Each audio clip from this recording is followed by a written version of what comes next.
Hola, ¿cómo están? Yo soy Randall Rivera y hoy vengo a explicarles las claves para entender cómo funciona el diálogo convocado por el gobierno de la República. La primera pregunta en específico es, bueno, ¿quién hizo la metodología? ¿Quién se inventó la forma en que va a avanzar este diálogo? Y la respuesta es que es el programa Estado de la Nación, quien fue quien diseñó la metodología de manera independiente y autónoma.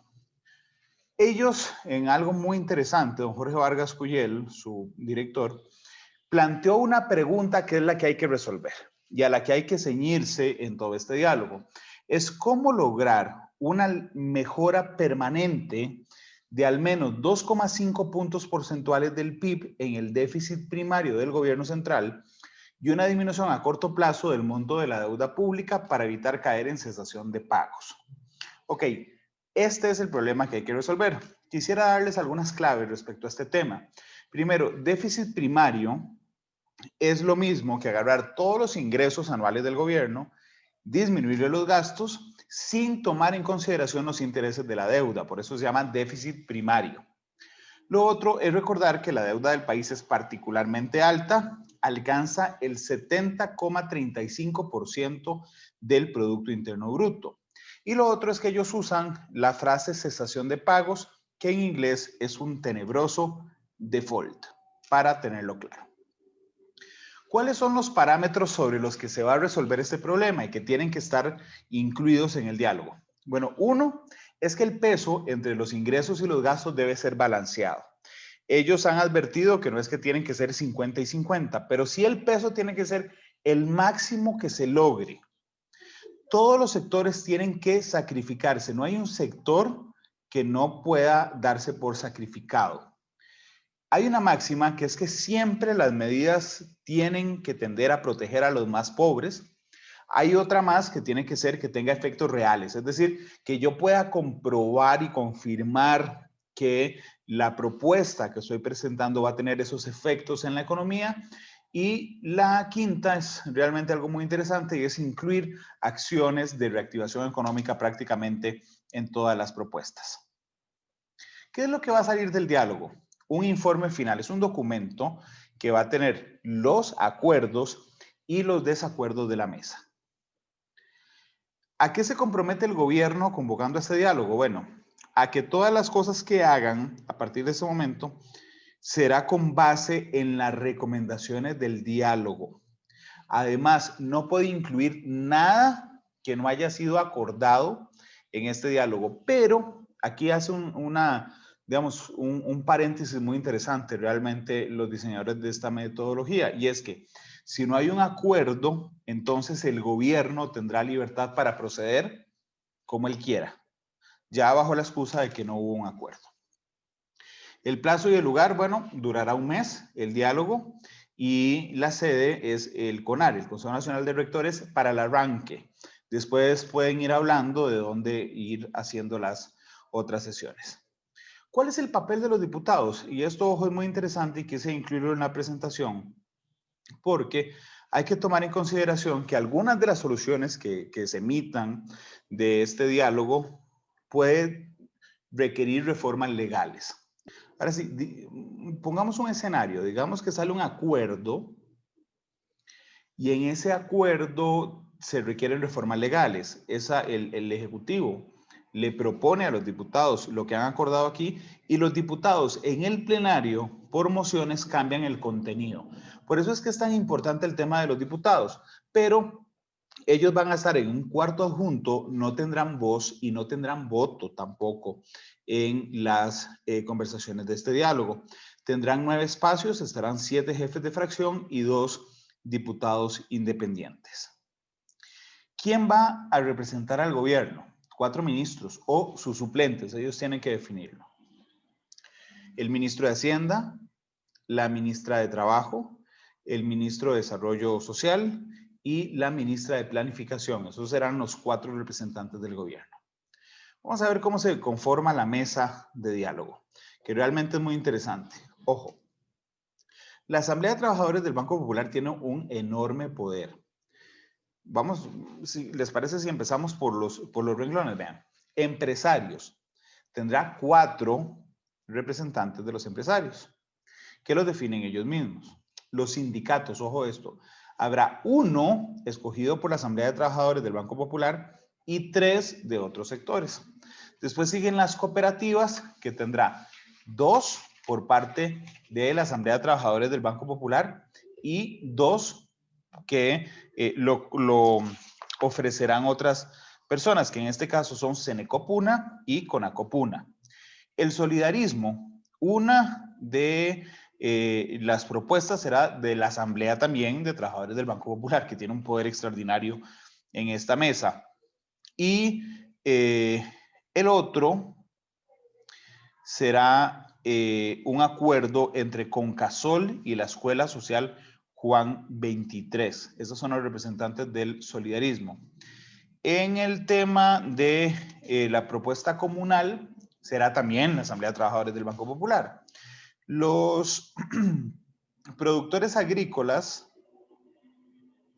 los ofrecerá la Alianza Nacional Agropecuaria. Las mujeres, que son los 2 puestos de las organizaciones, serán designados por el Foro de las Mujeres del Instituto Nacional de las Mujeres, del INAMO. Las iglesias, una es la Conferencia Episcopal y la otra la Alianza Evangélica. En el caso de los estudiantes universitarios, será designado por las federaciones estudiantiles de las universidades públicas afiliadas al Consejo Nacional de Rectores. En el caso de las agencias de desarrollo, será un puesto de la Red Nacional de Agencias de Desarrollo Económico y Local. Y los 2 puestos de las municipalidades, uno será asignado por la Unión Nacional de Gobiernos Locales y el otro, que conocemos como GEL, y el otro por la Asociación Nacional de Alcaldías e Intendencias, ANAI. Ok, continuemos. ¿Quién? Ya les decía que el gobierno lo representa Hacienda, Trabajo y Desarrollo y Planificación. ¿Cómo se deciden los acuerdos? Y esto es muy importante, será por mayoría. Pero entonces, es la mitad más uno de los integrantes. Eso quiere decir 13 votos.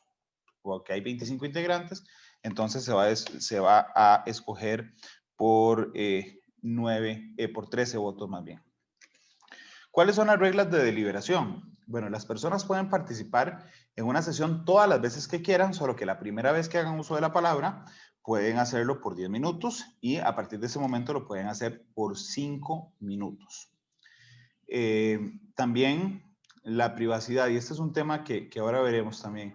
Al final, las sesiones van a ser privadas, no tenemos acceso a la prensa, ni serán transmitidas. Al cierre de cada jornada, el que hablará es don Jorge Vargas Cuyel, que es por supuesto el moderador, y las deliberaciones son confidenciales, es decir, a don Jorge le podemos preguntar sobre los acuerdos, pero no sobre lo que se discutió, sobre lo que se deliberó en la mesa de diálogo. El protocolo del COVID, que todo el mundo había dejado de lado. Bueno, todos los integrantes del diálogo tienen que hacerse la prueba del COVID al menos 72 horas antes de iniciar el diálogo que arranca el próximo sábado. Una de las preguntas que más ha dado vuelta desde que el presidente anunció el diálogo este domingo es, ¿y los expertos? Porque si ustedes lo notan, solo hay personas con intereses, pero no están los expertos. Bueno, resulta que va a haber una mesa de expertos cuya integración no nos han contado y que va a guiar y revisar las propuestas. Pero aquí surge una duda, más o menos porque no es vinculante. O sea, ¿qué pasa si hay una propuesta votada por la mayoría y resulta que la mesa de expertos dice que eso no tiene ningún impacto, por ejemplo, en el tema fiscal, o que tiene mucho impacto en el tema fiscal? Ahí tendrá que jugársela, indudablemente, la mesa de diálogo. Hay una cosa que se llama regla de salida, y es que el Estado de la Nación, que es el promotor, es el moderador del diálogo y el facilitador del diálogo, podrá dar por concluido el proceso si considera que los integrantes no están negociando de buena fe o que el diálogo está en punto muerto. Las preguntas que tenemos. Por supuesto, nada es perfecto, pero realmente aquí hay preguntas muy complicadas. ¿Por qué el diálogo no es público? ¿Por qué no se plantea a través de una transmisión en vivo, por ejemplo, para así saber nosotros, los ciudadanos, quiénes son los tagarotes que siempre quieren una tajada para ellos mismos en medio del diálogo? ¿O quién entraba al diálogo? Lo segundo, ¿por qué la Asamblea de Trabajadores del Banco Popular tiene tantísimo poder? Realmente, si ustedes lo notan, y les voy a hablar del cuadro, la Asamblea de Trabajadores nombra 5 miembros, 5 miembros. Los empresarios nombran 4. ¿Han visto? La Asamblea de Trabajadores nombra sindicatos, nombra 2 representaciones de las cooperativas, una del movimiento solidarista y uno de los grupos comunales. Otra pregunta, reincidente, ¿por qué es tan pequeña la representación del sector privado? El sector privado tiene 2 características. Una, que genera el 87% del empleo en Costa Rica, es decir, 87% de la fuerza productiva pertenece a una empresa privada. Y aún así solo tienen 4 representantes. Tienen más la Asamblea de Trabajadores del Banco Popular. Y la otra característica es que es sobre quien recae el pago de los impuestos.